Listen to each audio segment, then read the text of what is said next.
A few weeks ago, we got a question from Trey Willetto, who asked how we respond to people who say, I could have done that. It's so simple about art. For example, Felix Gonzales Torres. John and I answered that A, you probably actually couldn't do it, and B, you didn't do it. But some of you, like Becky, were dissatisfied. She said, doesn't that imply that the artist has no merit outside of some guy thought about doing this first and now we care about it? It just seems like a really lazy answer. Challenge accepted, Becky. I'll give you a less lazy answer.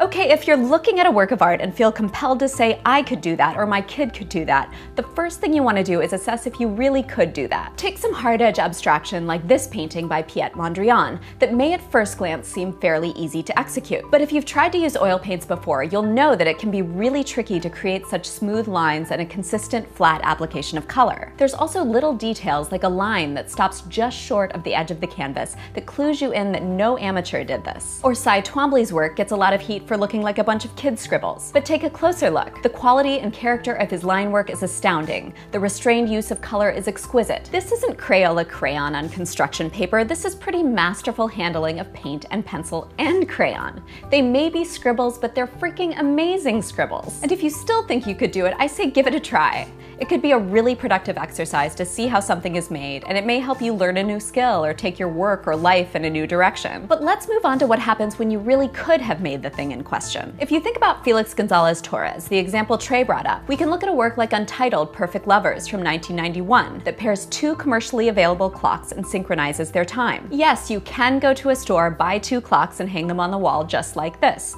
And you know, it would still be a pretty cool experiment to see how long they stayed synchronized and which runs out of batteries first. But you'd be missing something key here. The title clearly asks you to consider these clocks to be a metaphor for lovers, and how two individuals with hearts beating like the ticking of clocks can be in perfect sync and then inevitably fall out of sync.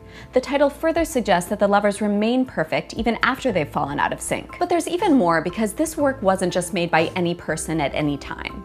It was made by Felix Gonzales Torres, who was openly gay and who made the work after his partner Ross was diagnosed with AIDS. Gonzales Torres' work was overtly and strategically political, and this lovely and heartbreaking work is unquestionably made more resonant when you know that his partner died in 1991 and he died in 1996. His battery lasted just a little bit longer. And if you think a work of art should tell you everything you need to know without the help of wall labels or the like, then I'm probably not going to convince you otherwise. But for me, whether it's the Mona Lisa, a landscape painting in a thrift shop, or an iPhone, every object is created within circumstances that are important and is distributed in ways that add to its meaning. But back to Gonzales Torres, because we're not quite done with him yet. Many of his works depend on reproducibility, stacks of paper or piles of candy viewers are invited to take. He wanted his work to spread and to be in multiple places at the same time, and to be created in participation with you, the viewer. With this work, it's not that you could do it, it's that he wants you to. You're invited to, and that's part of the work. It also means his art can exist in perpetuity, beyond the confines of his own life,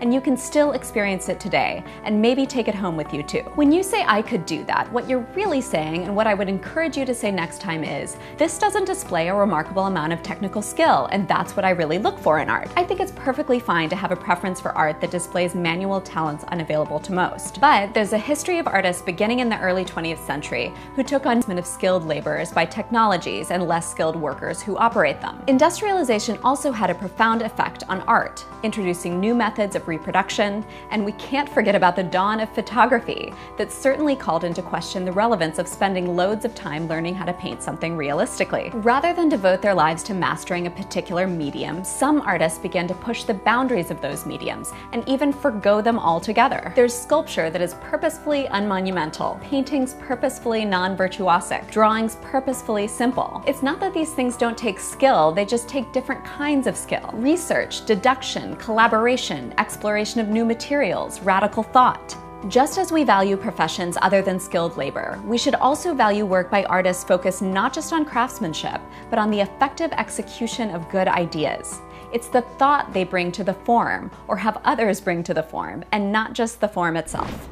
Next time you're compelled to say, I could do that, I think you should stop yourself and ask, why did they do that? What are the circumstances that led me to not doing that and them being so driven to make the thing that they not only thought of the idea, but then completed it and found an audience for it? What are the social, political, and economic circumstances surrounding their doing this thing? You can still admire impressive technical skill, but you can also open yourself up to appreciating a much wider world of art.